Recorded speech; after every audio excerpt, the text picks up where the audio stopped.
à chacun pour cette nouvelle édition de l'Instant Bible, une émission qui s'adresse à tous. Et les pasteurs Jétro Camille et David Millard ont accepté de relever le défi une fois de plus de rendre le contenu de la Bible le plus accessible possible. Pasteur Jétro Camille, bonjour. Bonjour Stéphane, bonjour tout le monde. Pasteur David Millard, bonjour. Bonjour. Bienvenue. Merci. Merci d'être avec nous aujourd'hui. Alors, évidemment, rendre la Bible accessible à tous, c'est un vrai challenge, parce que c'est un texte ancien et donc il faut s'imprégner de ce texte. Et pourquoi d'ailleurs est-ce qu'il faudrait le rendre accessible à tous? Il y a une raison à cela, pasteur David Millard?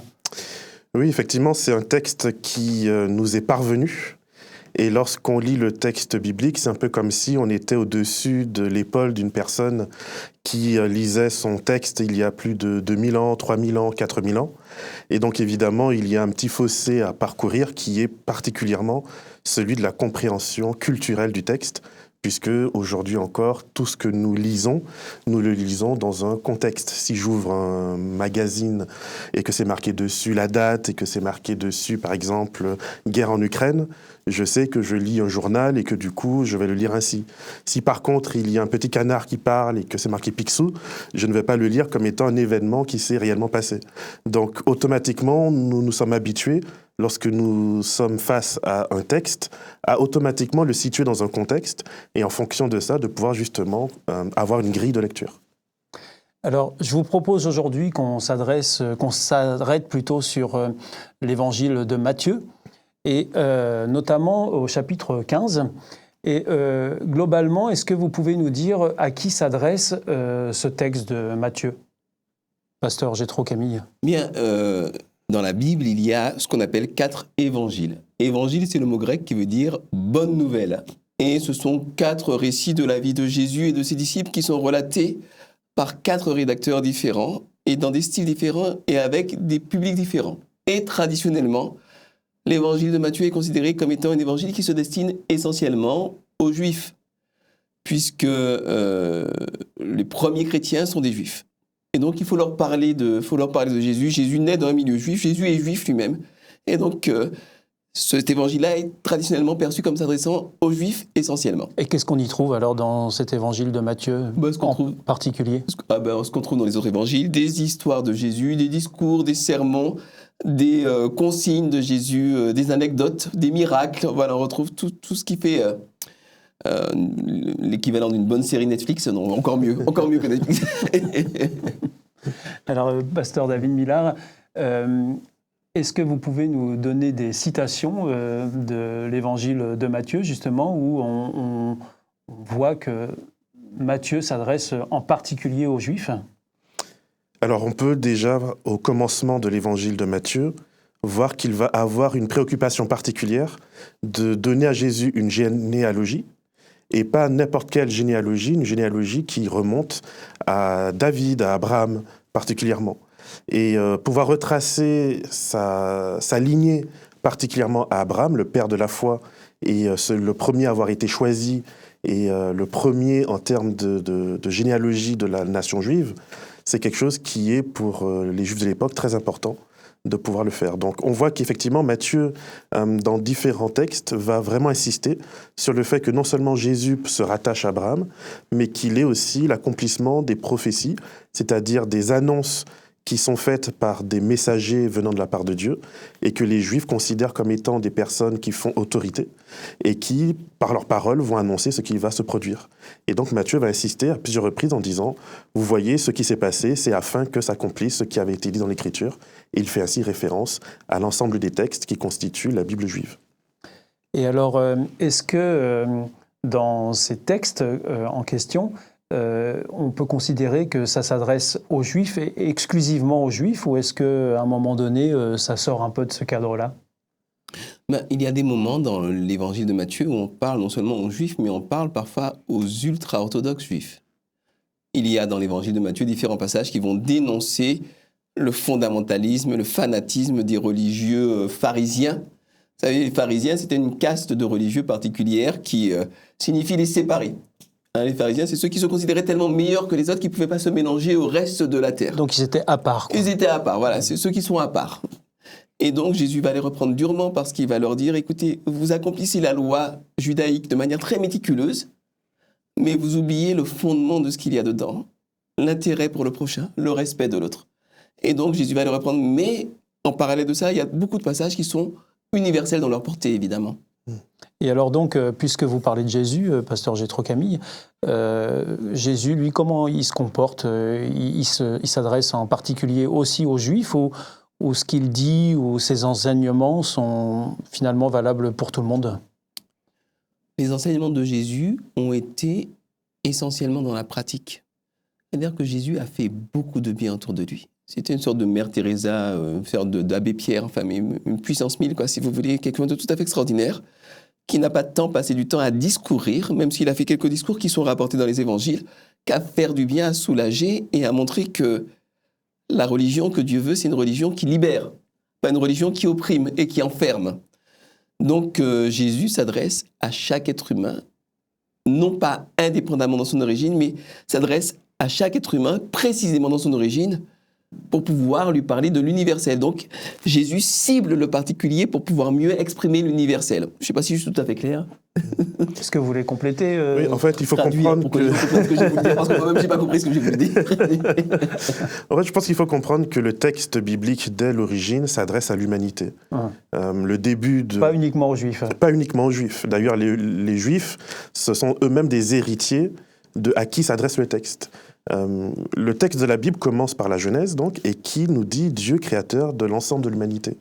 Non pas d'une tribu, d'une nation, comme cela se retrouve souvent dans les mythes et mythologies qu'on retrouve un petit peu autour du contexte du peuple juif de l'époque, mais vraiment un Dieu qui crée l'ensemble de l'univers, qui crée toutes les ethnies humaines. Il n'y en a qu'un seul, c'est ce Dieu-là. Et donc, tous les êtres humains sont frères et sœurs, descendants d'Adam et Ève. Ça, c'est la pensée biblique. Ensuite, Genèse chapitre 12, lorsque Dieu fait le choix de choisir justement une personne, une famille, pour pouvoir être représenté par cette famille, il va clairement dire « Les nations de la terre se béniront en toi ». Donc dès le départ, il y a toujours cette mention universelle qui est présente dans les choix que Dieu va faire et dans la bénédiction qu'il veut accorder à l'ensemble de l'humanité. Et justement, Matthieu va venir, particulièrement par exemple dans Matthieu 5, 17, en disant Jésus s'exprime ainsi, je ne suis pas venu abolir mais rendre la loi parfaite, c'est-à-dire je suis venu lui donner tout son sens. Et son sens, justement, c'est que le salut n'est pas seulement pour un petit nombre d'élus, mais ultimement pour l'humanité entière. Alors, si je peux, oui, allez-y. Mais il y a quelque chose d'intéressant, enfin, tout est intéressant, mais il y a quelque chose que je veux relever, c'est que il y a un peuple élu dans la Bible. C'est le peuple Israël, c'est le peuple juif. Mais il faut bien comprendre ce qu'est un élu. Et vous pouvez demander aux maires de nos villes maintenant ce que c'est que d'être élu. Être élu, c'est pas juste un titre, c'est pas juste être choisi, être placé au-dessus des autres, c'est du boulot, c'est une mission. On n'est pas élu, on est élu pour faire quelque chose. Et donc les Juifs, dans l'histoire de la Bible, ont une très grande importance, aussi bien dans l'Ancien que dans le Nouveau Testament. Et ils sont importants, pourquoi? En eux-mêmes, non. Parce que Dieu ne fait pas de différence entre les Juifs, les Italiens, les Martiniquais et les Norvégiens. Mais par contre, historiquement, pour des raisons qui ne m'appartiennent pas, qui appartiennent à Dieu, les Juifs ont eu un rôle bien particulier qu'il faut respecter, je crois, que je respecte. Mais ça ne fait pas d'eux des gens meilleurs que les autres ou moins bons que les autres. Simplement, ils ont une mission particulière, ils ont été porteurs d'un message pour l'humanité particulier. C'est Jésus qui vient révéler la plénitude de ce message-là, effectivement, comme mon collègue David l'a très bien dit.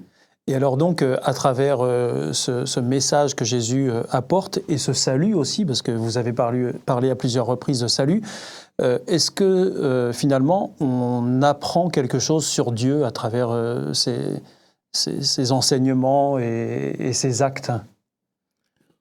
Oui, je dirais que avec Jésus, pour le dire très simplement, on passe d'une religion très formaliste, une religion très chargée, avec beaucoup d'obligations, beaucoup de lois, beaucoup de contraintes, à une religion, donc c'est la religion d'un Dieu très exigeant et d'un Dieu très tatillon, à une religion de libération où on est soulagé de ses problèmes. Jésus dit « Venez à moi, vous qui êtes fatigués, chargés, déposez votre fardeau à mes pieds, je vous donnerai du repos. » Et effectivement, quand on s'approche de Dieu au travers de Jésus, de cette manière-là, on découvre un Dieu qui est beaucoup plus attentionné, qui est beaucoup plus féminin, si j'ose dire. En tout cas, je ne sais pas quelle expérience vous avez avec Féminin.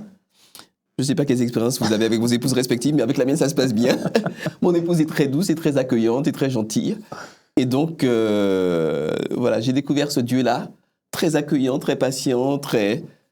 Voilà, au travers de Jésus-Christ, précisément. Et alors, donc, vous avez dit à plusieurs reprises, pasteur Jethro Camille et pasteur David Millard, que c'était un message qui était valable pour l'humanité entière. Mais alors, ce salut est valable aussi pour l'humanité entière, pasteur David Millard? Oui, quand je disais que, par exemple, les Juifs sont eux-mêmes des héritiers de la promesse que Dieu fait en choisissant une nation, une famille, il y a dans le récit de ce choix, le récit d'un personnage qui s'appelle Jacob, qui va changer de nom. Et le moment où il change de nom, c'est un moment assez particulier où il est face à Dieu. Il y a une lutte qui s'opère et à la fin de cette lutte, il reçoit le nom d'Israël, d'où vient justement la notion de nation d'Israël. Et Israël veut dire celui qui lutte avec Dieu. Et donc, en quelque sorte, le message biblique, c'est que toute personne qui lutte avec Dieu pour comprendre Dieu, pour être bénie par Dieu, pour être dans ce face-à-face avec Dieu, cette personne est aussi Israël. Et donc les Juifs, c'est une des tribus, des 12 tribus de cette nation d'Israël, qui vont revenir de l'exil et qui vont devenir après la nation de Juda, les Juifs. Voilà, donc c'est là que le terme vient. Donc eux-mêmes, ce sont des héritiers de cet héritage que la Bible a transmis, non pas juste aux Juifs, mais à toute personne qui s'identifie dans ce rapport à Dieu, de vouloir vraiment chercher qui est Dieu. Et c'est la raison pour laquelle, justement, dans le texte de Matthieu, même si Jésus dit clairement « je suis venu d'abord, ma mission à plusieurs étapes », donc je commence d'abord par les moutons, les brebis perdues de la maison d'Israël, mais on a plusieurs récits, comme le récit où il va visiter son village natal et où il leur fait remarquer que les non-juifs, les païens, sont plus réceptifs à la parole que son propre village natal.